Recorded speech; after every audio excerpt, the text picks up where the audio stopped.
Un voyage au Maroc est une expérience unique. Tout le pays vibre d'une richesse culturelle où le vécu humain se mesure à la simplicité et à la grandeur des gestes millénaires.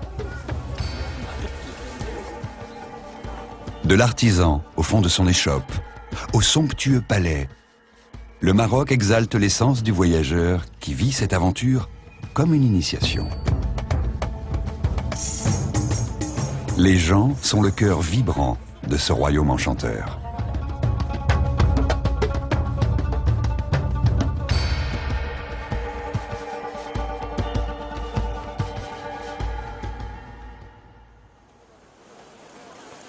Rabat, capitale politique, a conservé un air paisible du haut de sa citadelle, dans la vieille ville, à l'abri de ses épais remparts.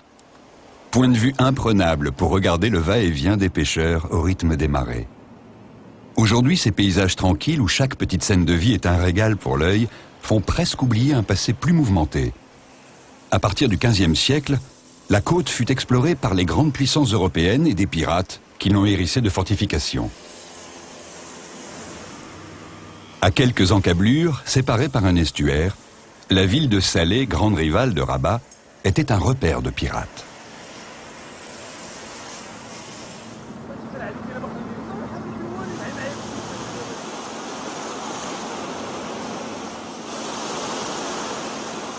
Une ville côtière, sur ses rives autrefois dangereuses où la menace venait de la mer, devait se protéger derrière des fortifications. Contraste saisissant dès la muraille passée. L'austérité guerrière laisse place à l'enchantement des ruelles étroites et des façades blanches et bleues. Dans ce labyrinthe où il fait bon se perdre, ombre et lumière se disputent l'espace. La course du soleil réinterprète en permanence ce paysage urbain que l'on redécouvre toujours différent. Des silhouettes discrètes hantent ce lieu magique. Ici, on préfère marcher à l'ombre en espérant croiser sur son chemin un brin d'air rafraîchissant, comme une histoire venue de la mer.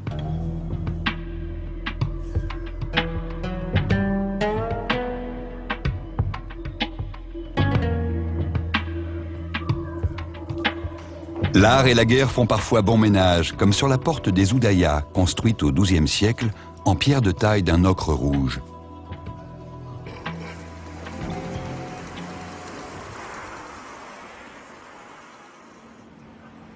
La muraille encercle la Casbah jusqu'au bourg Greg, avec à son extrémité le jardin des morts, un autre havre de paix où l'on vient flâner tranquillement.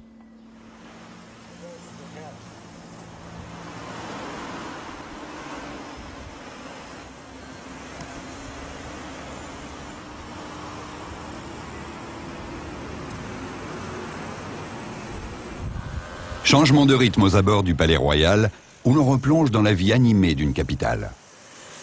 Mais il est facile, quelques rues plus loin, de retrouver une atmosphère paisible et poursuivre notre quête d'un pays plein de charme. La Médina est le centre de la ville, son point d'ancrage, son origine. Le mot Médina signifie ville en arabe. Centre commercial, c'est également un lieu de vie où l'on peut venir simplement boire un thé ou se restaurer.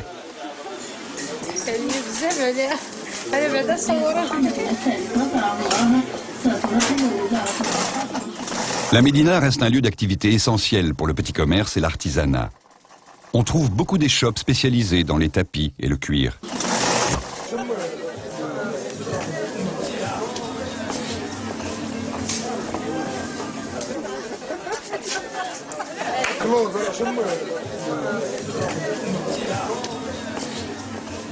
Le commerce s'adresse ici essentiellement à une clientèle locale, un détour indispensable pour toucher le cœur véritable de la ville.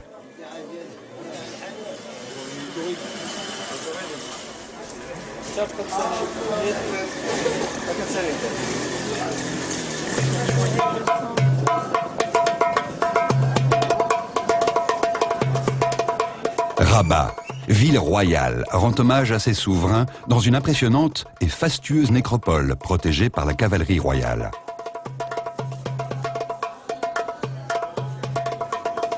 Au centre, dominant l'ensemble, la tour Hassan devait être le minaret d'une mosquée imaginée par Yacoub el Mansour au XIIe siècle.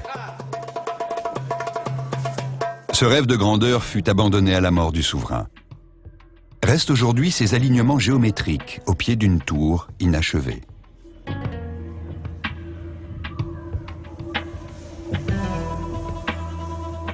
D'une hauteur de 44 mètres, ces proportions laissent deviner une taille 2 fois plus importante. Aujourd'hui, les vestiges laissent simplement imaginer la démesure du projet arrêté net dans sa course à la grandeur. Le mausolée de Mohamed V abrite le sarcophage de Mohamed V et celui de ses 2 fils, le prince Moulay Abdallah et le roi Hassan II, mort en 1999.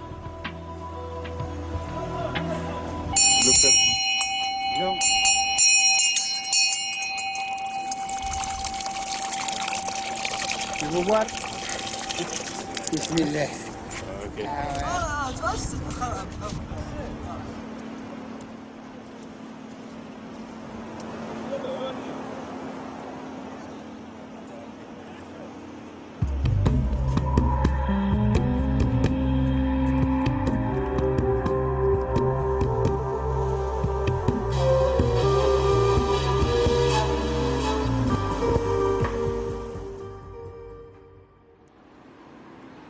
Un peu plus à l'est, Meknès est également une ville impériale et donne l'idée de la grandeur revendiquée par les souverains alaouites. Moulay Ismaïl, contemporain de Louis XIV, dont il se prétendait l'égal, a élevé ici une cité à l'image de sa magnificence.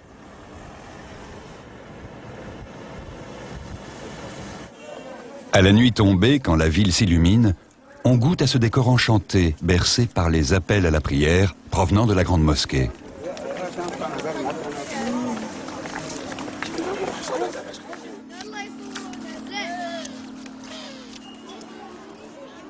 À Meknès, comme dans tout le Maroc, le visiteur est impressionné par la vitalité de la jeunesse. 30% de la population est âgée de moins de 15 ans. Une richesse, mais aussi un défi pour un pays qui mise sur l'éducation pour s'inventer un nouvel avenir.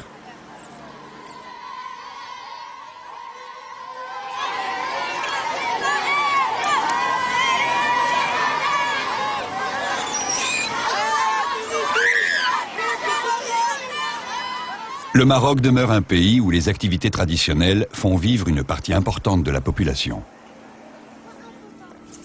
Héritage somptueux, incroyable décor, même au cœur des villes, les traditions rythment le quotidien. Cet équilibre subtil entre tradition et religion donne un sens divin aux gestes, aux attitudes de tous les jours. Le Maroc se cherche aujourd'hui un avenir pour intégrer l'évolution du monde, tout en respectant son histoire et son identité profonde. Les portes marquent clairement les limites de la ville. Finement décorée, Bab el Mansour est considérée comme la plus belle du Maroc.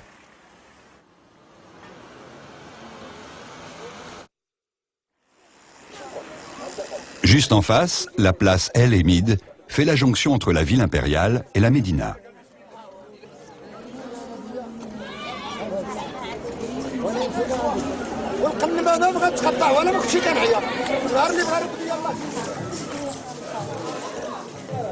La Médina de Meknès nous fait pénétrer dans un monde de couleurs, de sons et de parfums.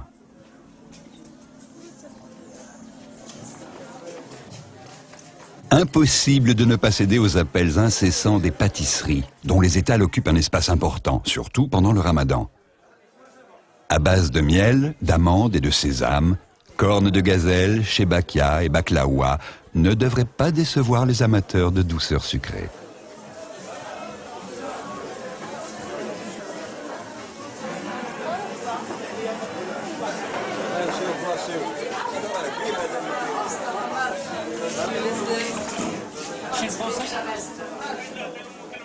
Le souk de la Médina est une invitation pour les gourmets. La cuisine marocaine, reconnue comme l'une des meilleures du monde, développe une incroyable palette de saveurs, dont la base est constituée de produits de qualité. Fruits et épices se partagent les étals des boutiques dans une mise en scène qui met déjà en appétit. Les plats offrent un spectacle qui réveille les sens. Couleurs, parfums, saveurs, les recettes se transmettent dans les familles d'une génération à l'autre. Et bien sûr, on retrouve dans le souk tous les produits naturels qui font aussi le goût du Maroc. Menthe fraîche, olives ou dattes. Il ne faudrait surtout pas se priver. Le sourire en prime.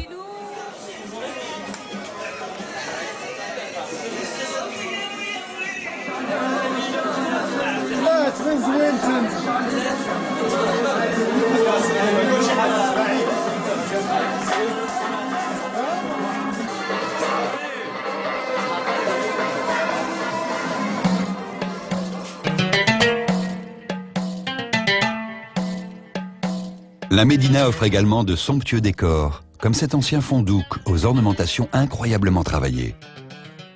Il abrite aujourd'hui un marchand qui utilise la beauté des lieux pour mettre en valeur ses tapis.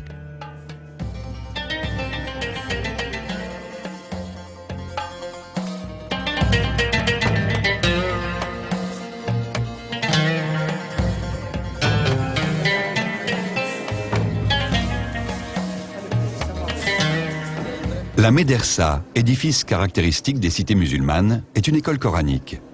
Pour étudier les écritures sacrées, on a voulu le plus beau et la décoration égale celle d'un palais princier. Le bâtiment s'organise à partir d'une cour centrale agrémentée d'une fontaine. Sur les côtés s'ouvrent les iwan, des salles où les professeurs dispensaient leur enseignement. Dans la Médina, les commerces jouxtent les lieux de culte. Mais le centre est marqué par la présence de la mosquée, autour de laquelle la vie s'organise. La Médina est un espace à apprivoiser. Façonnée par des siècles de pratique, elle est l'image de ce qui se vit entre ces murs. Il faut observer pour comprendre.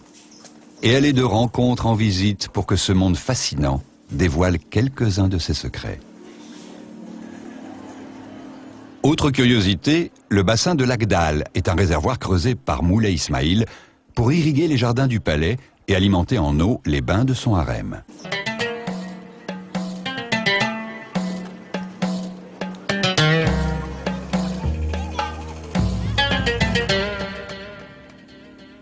Les environs de Meknès offrent un itinéraire incroyable pour ceux qui cherchent à en savoir un peu plus sur l'histoire du Maroc. Ce village, accroché comme un nid d'aigle sur un éperon rocheux, porte le nom du fondateur de la première dynastie arabe ayant régné au Maroc, Moulay Idriss. D'ici, on domine l'Oued Kouman et le plateau de Volubilis. Cet endroit témoigne des civilisations qui se sont succédées. Au cours des différentes époques, des hommes ont profondément marqué le paysage de leurs empreintes. En 40 après Jésus-Christ, les Romains baptisent Volubilis pour contrôler cette région du nord de l'Afrique. Volubilis fut ensuite peuplé par les Grecs et les Berbères. Pour se rendre compte du métissage des cultures, direction Fès. Gardienne des vestiges de la civilisation arabo-andalouse, Fès est l'une des plus prestigieuses cités de l'islam. La vallée semble trop étroite pour accueillir une telle profusion de palais, de maisons et de mosquées savamment imbriquées.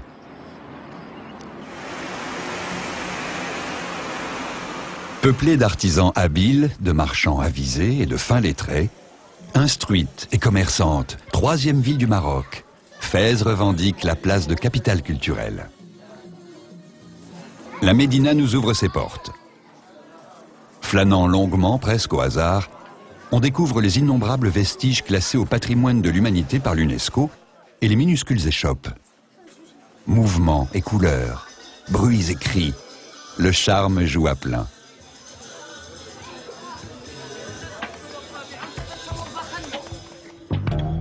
Au détour d'une rue, le palais Glaoui cache son jeu derrière des murs gris et anonymes. Récupéré par le pacha de Marrakech, il est aujourd'hui à l'abandon, délaissé par ses propriétaires qui n'ont pas les moyens d'entreprendre une restauration urgente.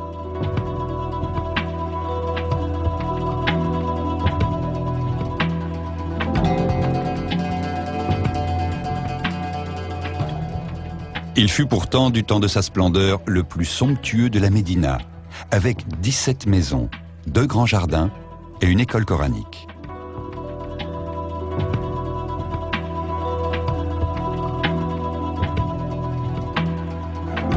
Seuls les chats et un gardien passionné vivent dans ces lieux hors du temps. Abdou Boukar est artiste. Avec ses faibles moyens, il essaie de préserver la mémoire des lieux des ravages du temps. Abdou est né dans ces murs. Son grand-père occupait la charge d'intendant au service du pacha de Marrakech. La cuisine à l'abandon témoigne des fastes d'une époque révolue.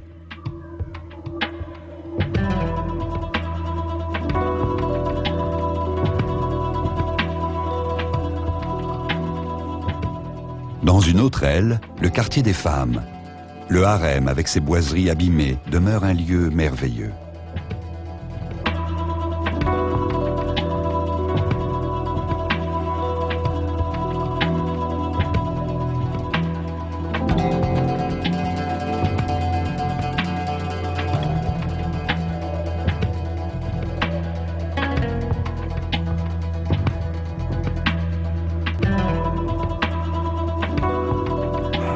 Dernier regard sur cet endroit magique, en espérant qu'un mécène s'y intéresse prochainement pour faire revivre l'histoire oubliée et la beauté passée. Fès a fait la réputation de la céramique marocaine. La tradition est ancienne et remonte à l'Antiquité. Mais la venue des maîtres andalous au XIXe siècle a permis à cet artisanat d'acquérir ses lettres de noblesse.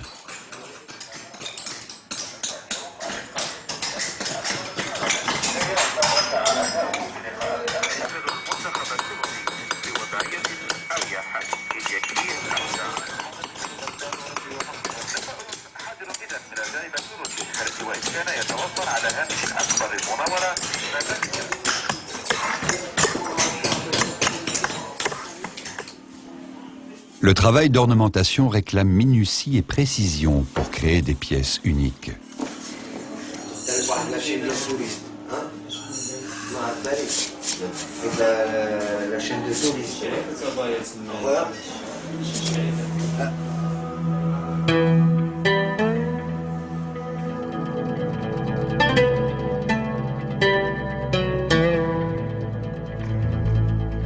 La médina de Fès apparaît comme un conservatoire des métiers traditionnels, dont certains subsistent on ne sait par quel miracle.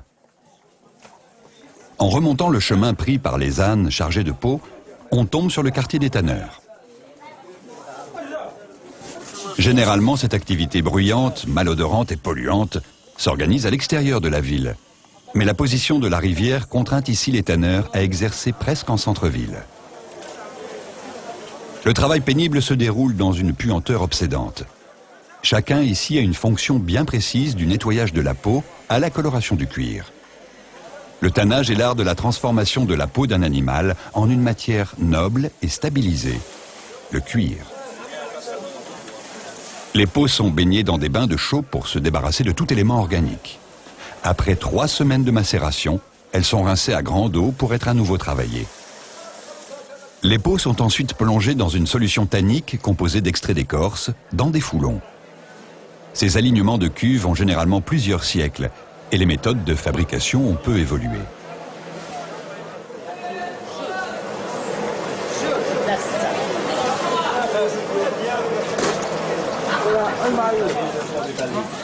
Les peaux sont essuyées et triées en fonction de leur qualité et partent ensuite chez les commerçants. Les négociations donnent généralement lieu à des discussions animées.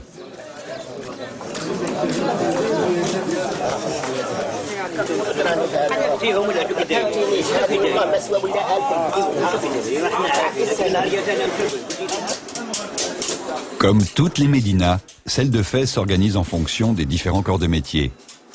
Le bruit est un bon indice et le martèlement du métal indique que l'on est place SC Farine, autour de laquelle se trouvent les ateliers des dinandiers.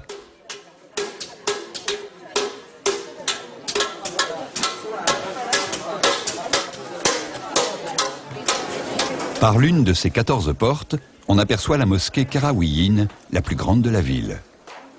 Construite en 933, chaque souverain d'une nouvelle dynastie a voulu laisser son empreinte dans la pierre. L'édifice présente une incroyable ornementation qui illustre cette surenchère. Avec la mosquée et les bains, l'école coranique est l'un des édifices caractéristiques des cités musulmanes. La médersa El Atarine, par la qualité de ses collèges et les soins apportés à sa décoration, traduit l'importance culturelle et spirituelle de la ville.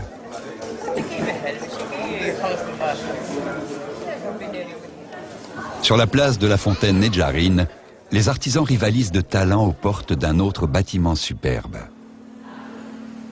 Le fondouk en Nedjarine est une construction qui date du XVIIIe siècle, restaurée par des fonds privés avec le savoir d'artisans qui ont remis au goût du jour des techniques ancestrales.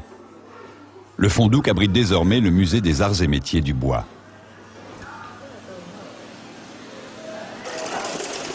L'inventaire des trésors de la Médina prendrait des jours. C'est souvent au hasard d'une promenade que l'on déniche ce palais du XIVe siècle, transformé en restaurant à la décoration raffinée.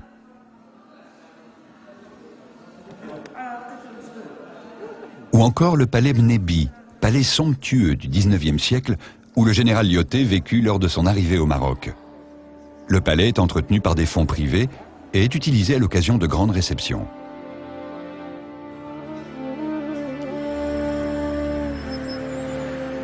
Difficile d'épuiser les attraits de cette ville tant elle offre de trésors. Sa découverte restera une expérience unique au cours d'un voyage au Maroc.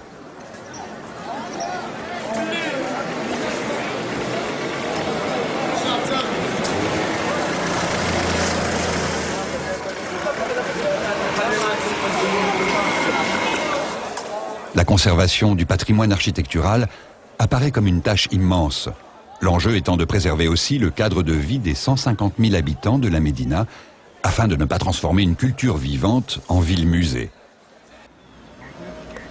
Le palais royal à Fès, comme dans toutes les villes impériales, ne sert que rarement. Le roi y séjourne uniquement lors de ses déplacements.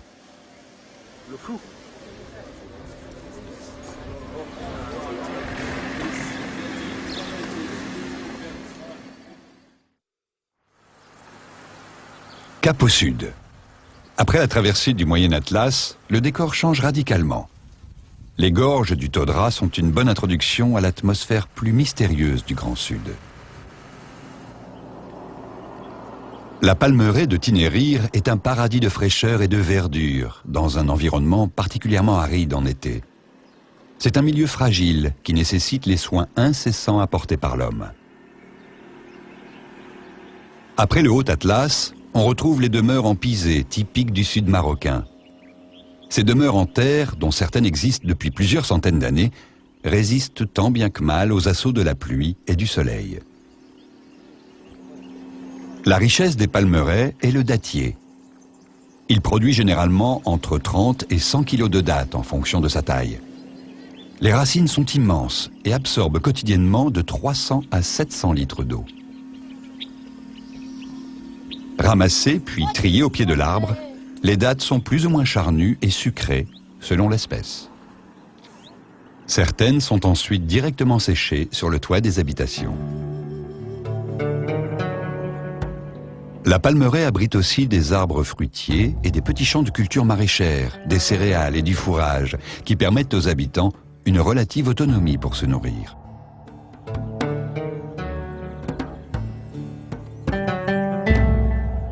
On trouve aussi quelques plantations de thé et de tabac. Toutes les parcelles sont limitées par de petits murets qui facilitent un système d'irrigation très performant.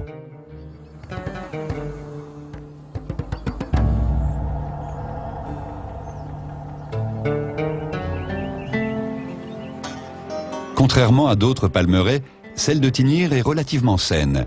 Le bayou, un champignon parasite, n'a pas encore fait de ravages sur les palmiers dont dépendent le fragile équilibre de cet écosystème particulièrement sensible.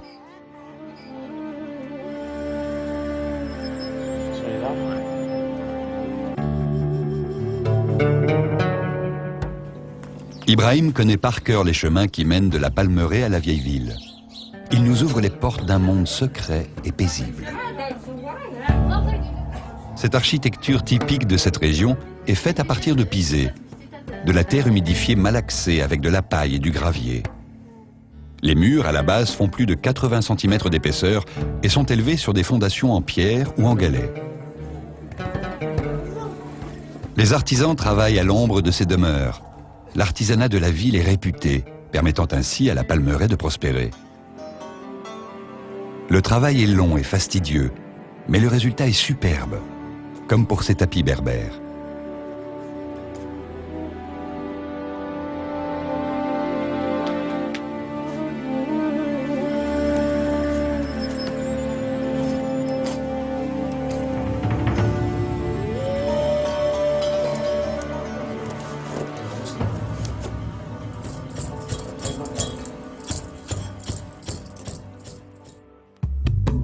Les portes du Grand Sud s'ouvrent sur la route qui mène à Ouarzazate, la porte du désert.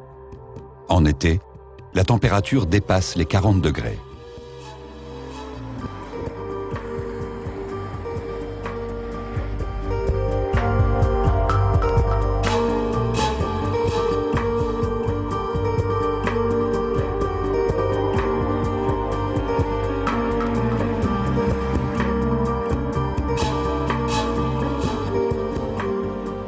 La Palmeraie de Boulman, au débouché du Dadès, est moins fournie.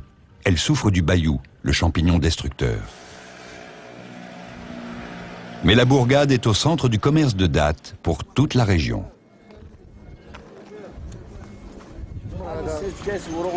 Au marché, les agriculteurs négocient leurs produits.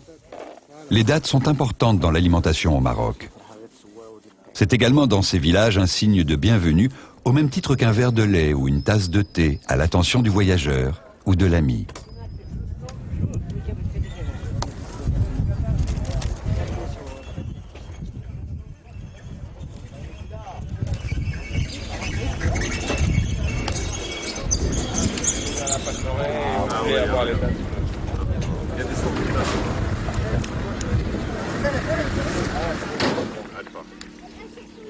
Askoura, la Kasbah d'Armedili, est impressionnante par sa taille et remarquable par sa décoration.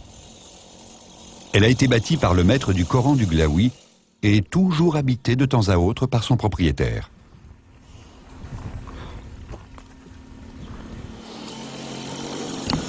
Ouarzazate, un nom mythique avant les vastes étendues sahariennes. La ville met aujourd'hui en avant ses décors exceptionnels pour le tournage de films.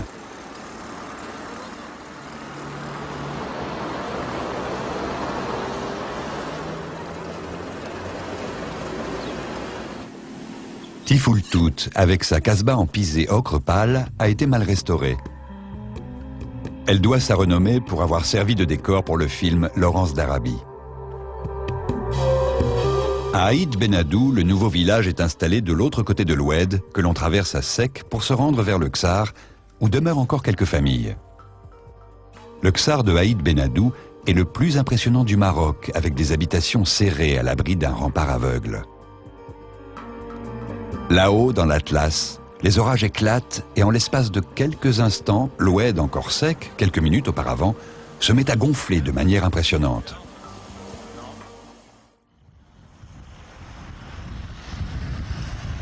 Marrakech est devenue une étape incontournable sur les routes du Sud, avec ses splendides remparts qui font face à l'Atlas.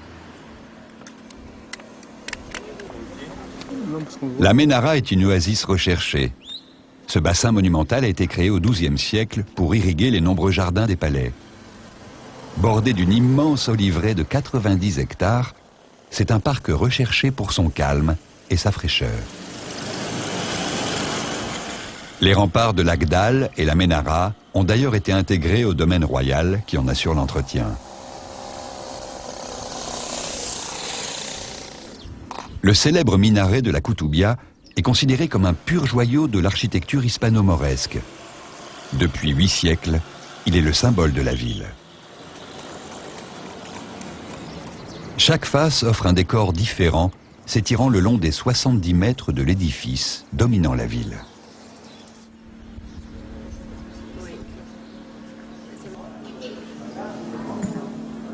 Les jardins des tombeaux saadiens sont une oasis de calme dans le tumulte de la Médina.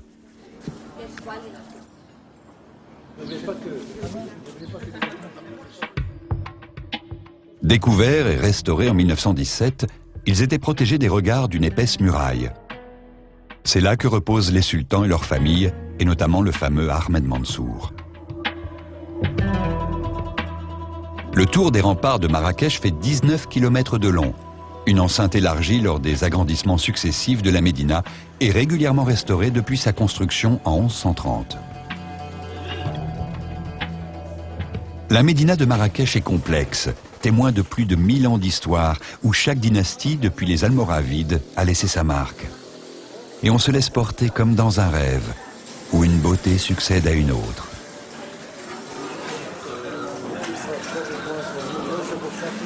La Médina comporte aussi plusieurs mosquées, comme la mosquée El Mouassine, qui date du XIIe siècle.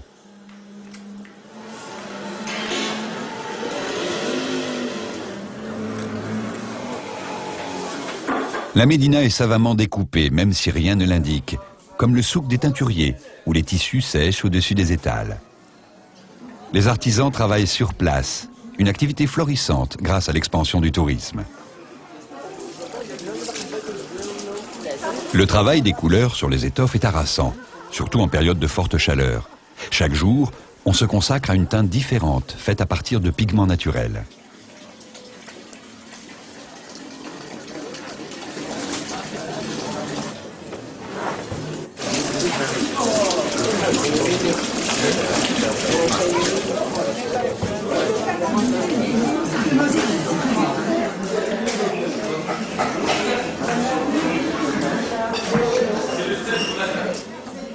Le quartier des tanneurs est un peu à l'écart, mais les cuirs sont travaillés et transformés de manière remarquable.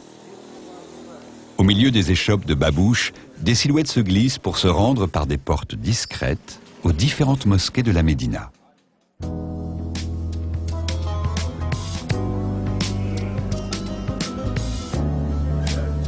La Médina recèle d'endroits étonnants. Les riads, ces riches demeures qui, restaurées et adaptées à la mode occidentale, deviennent de luxueuses résidences. Véritables havres de paix, ils sont de plus en plus recherchés des touristes, mais aussi des célébrités qui rêvent de s'inventer une vie princière. La restauration de ces demeures est devenue une activité florissante. Il suffit de promener son regard sur les toits pour deviner des terrasses ou des lieux originaux, comme dans un tout autre style, ce fondouk transformé en un atelier d'artisanat.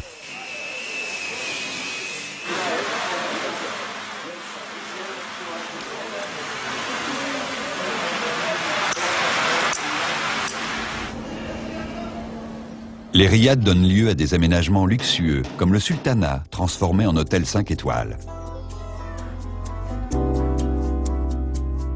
Un endroit forcément sublime de tradition, de calme, de luxe, en plein cœur de la Médina.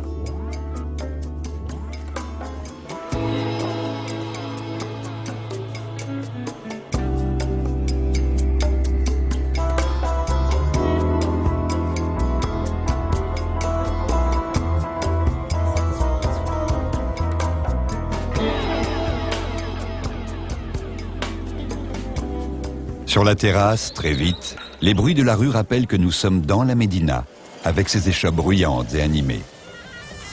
Lorsque l'on découvre Marrakech pour la première fois, la place Jemaa el-Fna constitue un vrai pôle d'attraction. D'abord, beaucoup de petites rues y conduisent. De plus, sur cette place incroyable, règne une atmosphère particulière. Ce lieu touristique attire aussi les Marocains qui aiment bien regarder et écouter conteurs et magiciens, ou suivre les performances de différents artistes, sans oublier les charmeurs de serpents.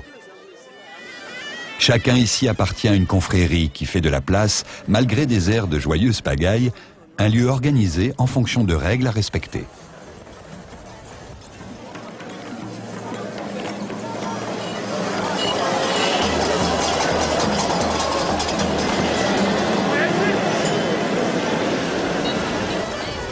À la fin de la journée commencent les préparatifs du ftor, le premier repas qui rompt le jeûne pendant le ramadan.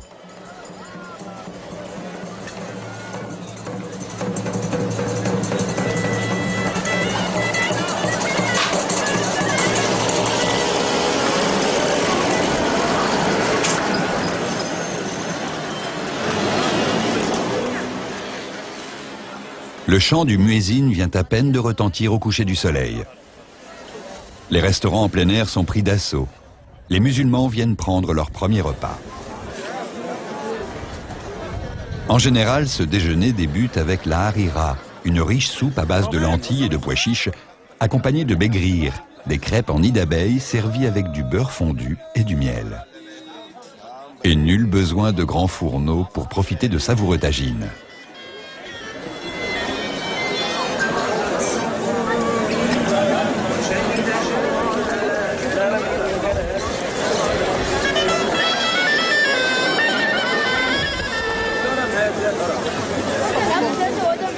Les touristes viennent aussi pour dîner à la table de ces petits restaurants familiaux transmis de père en fils et qui proposent chacun une spécialité.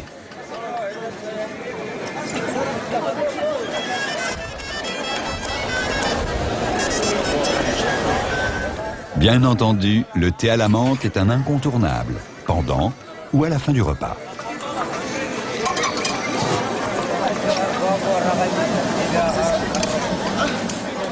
La concurrence est rude entre les tables. Même si la plupart ont une très bonne réputation, pour attirer le client, les chefs soignent bien sûr la cuisine, mais n'hésitent pas aussi à faire monter l'ambiance.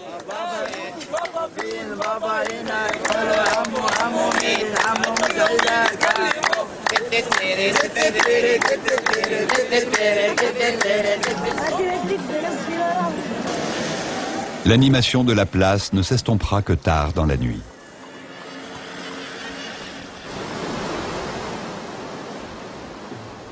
Quitter Marrakech.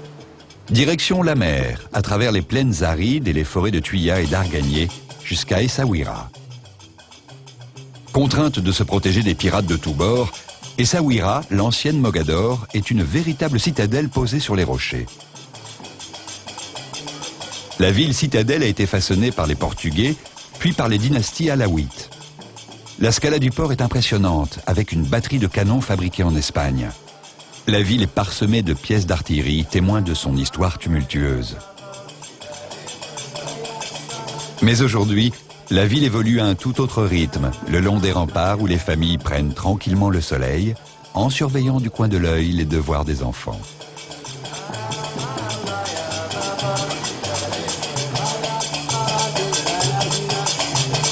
Le port d'Essaouira s'appelait autrefois le port de Tombouctou.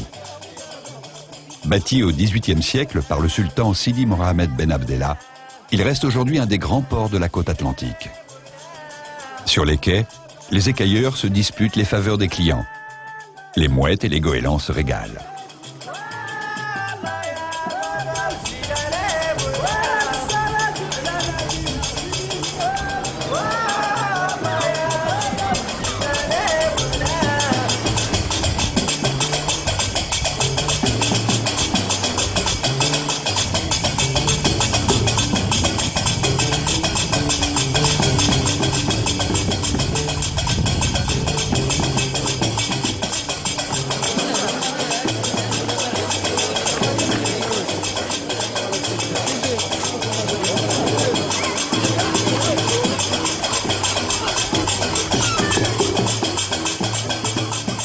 Certains ont comparé Essaouira à Saint-Malo, la cité corsaire française. On y retrouve en effet un patrimoine historique comparable. Mais de l'autre côté des remparts, la ville s'étend à travers de longues rues dans la Médina ou le Mela, l'ancien quartier juif aujourd'hui délaissé par les familles d'origine. Malgré leur apparente solidité, les remparts sont aussi l'objet de toutes les attentions. Essaouira est aussi une cité d'artistes et d'artisans. La ville s'organise autour de ces rues rectilignes, à angle droit, coupées par des portes qui ont notamment pour fonction de briser les alizés qui soufflent régulièrement sur la citadelle. Fidèles à une tradition locale, les Gnawa, descendants d'anciens esclaves, sont réputés pour leur musique de trance. C'est une musique qui raconte l'histoire des esclaves. Alors, c'est ça la musique Gnawa. L'histoire, c'est des Noirs qui rentrent au Maroc des années longtemps. C'est une musique de la trance, c'est spirituel, qui raconte des histoires des esclaves. Appréciée par des musiciens comme Jimi Hendrix ou Robert Plant, la musique Gnawa est restée vivante. Et chaque année, Essaouira accueille un festival de musique du monde.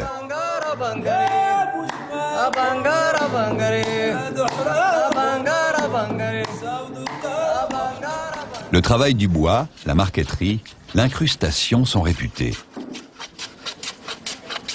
Les artisans travaillent le tuya et l'argousier qui parfument délicatement les ateliers. Les tables souiri en tuya sont très recherchées. Incrustées de nacre et de fil d'argent, elles nécessitent un long travail. La place Moulay Hassan est entourée de rues animées qui finissent par déboucher sur la mer. Porté par un climat tempéré tout au long de l'année, on prend le temps de vivre et de flâner face à la mer, d'autant plus facilement que la ville n'est pas encore envahie par le tourisme.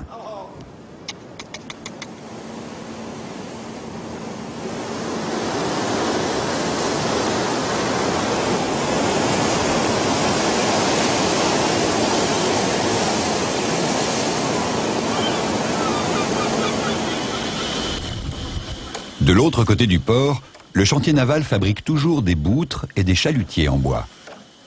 Même si l'activité de ce chantier traditionnel diminue, on travaille encore avec les techniques et les outils des anciens charpentiers de marine.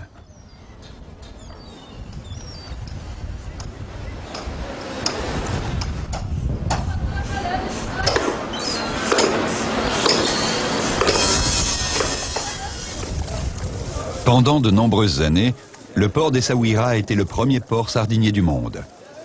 La pêche marocaine est la plus importante d'Afrique, grâce à sa côte atlantique particulièrement poissonneuse. Les volumes de pêche ont quasiment doublé depuis 1983, et la sardine est devenue une véritable industrie avec des perspectives économiques importantes. Le matin, au retour de la pêche, le déchargement des bateaux est un spectacle en lui-même. Cette technique permet de vider un bateau éloigné du quai en un temps record.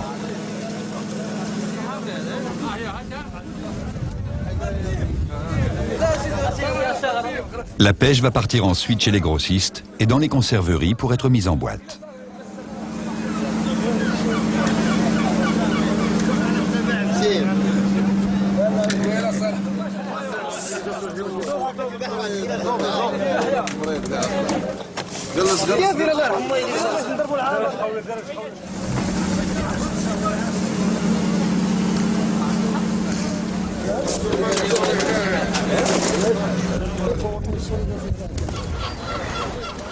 Un peu comme à Marrakech, derrière les remparts ou des murs anonymes, on découvre des riads superbes.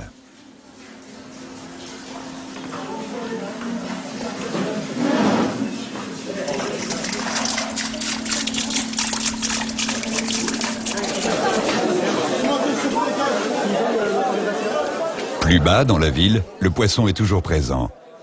La cuisine d'Essaouira utilise beaucoup de poissons avec des légumes et des épices. C'est aussi pour les habitants une source d'approvisionnement privilégiée, avec des arrivées de denrées fraîches plusieurs fois par jour.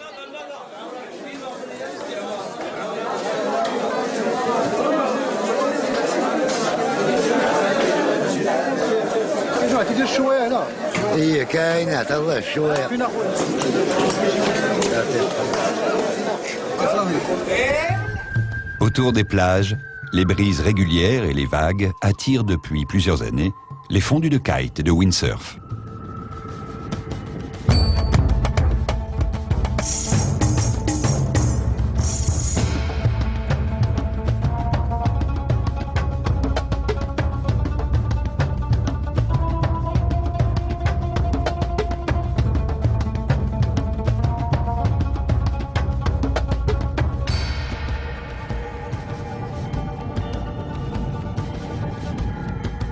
En quittant Essaouira vers le sud, on a peu de chances d'être dérangé sur les longues plages désertes, si ce n'est par le passage de quelques chameaux remontant le long de la côte.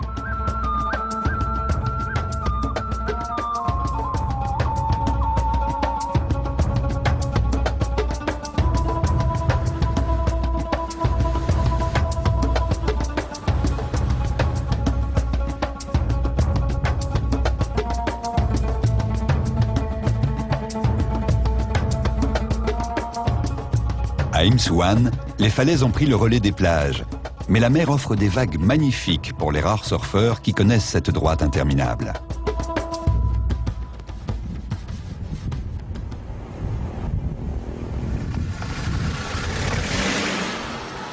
Agadir est bien sûr une grande station balnéaire, mais c'est aussi le grand port de pêche de la côte atlantique et sans doute l'un des ports sardiniers les plus importants au monde. Plus d'une quarantaine de conserveries sont installées dans les environs pour exploiter ces ressources.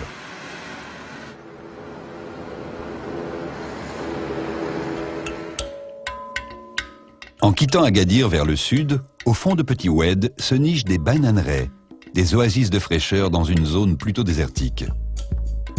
La région d'Agadir fournit 60% de la production de bananes du Maroc.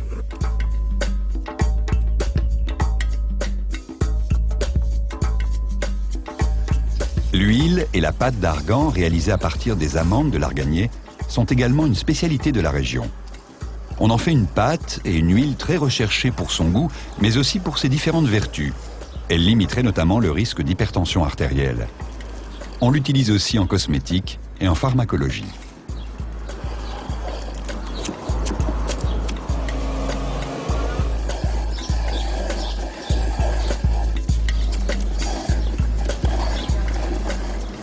En poursuivant la route vers le sud, Tiznit est connue surtout pour son artisanat berbère. La ville est relativement récente. Les remparts datent du 19e siècle.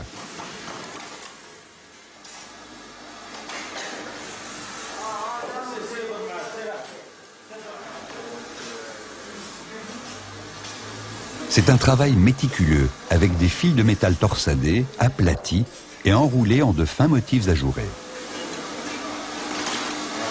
À Tiznit, c'est des juifs, des travaux, des bijoux. Tradition des juifs berbères. Après, il y a aussi des juifs qui sont laissés ces métiers-là pour les berbères. Et les berbères, ils sont connus, contenus de ce travail-là, toujours. Et il y a même les gens qui travaillent aussi dans leur maison comme ça. À la campagne, dans le sud surtout, le goût pour la parure est très important. Les plus beaux bijoux sont en argent, d'autres sont en bronze. Mais si humble soit le métal, il garde toujours une grande noblesse, avec une grande pureté dans les lignes, avec des dessins géométriques. La réserve de Massa est exceptionnelle. C'est une oued qui donne sur la mer, un espace encerclé de dunes et protégé. Aujourd'hui, cet espace préservé est connu des ornithologues pour abriter une multitude d'espèces en voie de disparition, comme l'ibis chauve. Une poignée de volontaires a également entrepris de nettoyer progressivement toute cette zone et tentent d'éloigner comme ils peuvent les braconniers.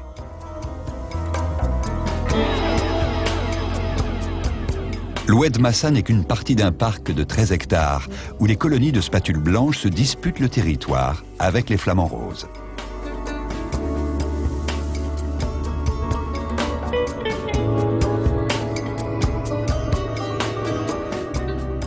Il faut un œil exercé pour distinguer un balbuzard pêcheur d'un ibis falcinelle au plumage brun acajou.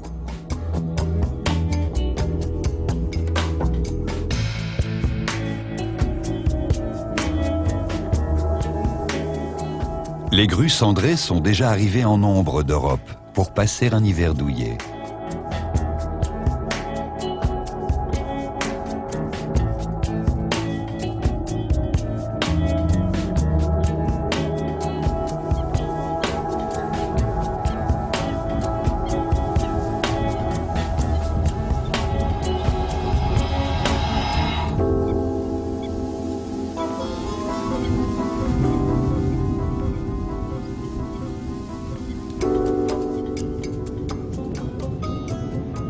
Les plus belles plages, quasi désertes toute l'année, sont bien sûr à l'écart des centres touristiques.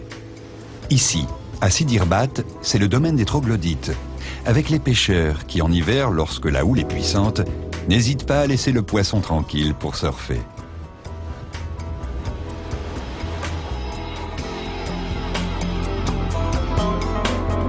La saison vient de s'achever et les barques retournées livrent leurs coques bleues à la chaleur du soleil, devant les habitations troglodytes. Les pêcheurs de cette plage aiment par-dessus tout le poulpe, qu'ils traquent sans relâche entre les rochers. Sidi Irbat est un petit coin de paradis pour les amoureux de la mer. À l'écart des flots de touristes, c'est un endroit idéal pour terminer notre voyage, s'imprégner des sensations d'une fin de journée au bord de l'océan, se souvenir une dernière fois de toutes les merveilles. Les images d'un Maroc enchanté, qui sur l'immensité de ses plages, défilent comme la douceur d'un songe.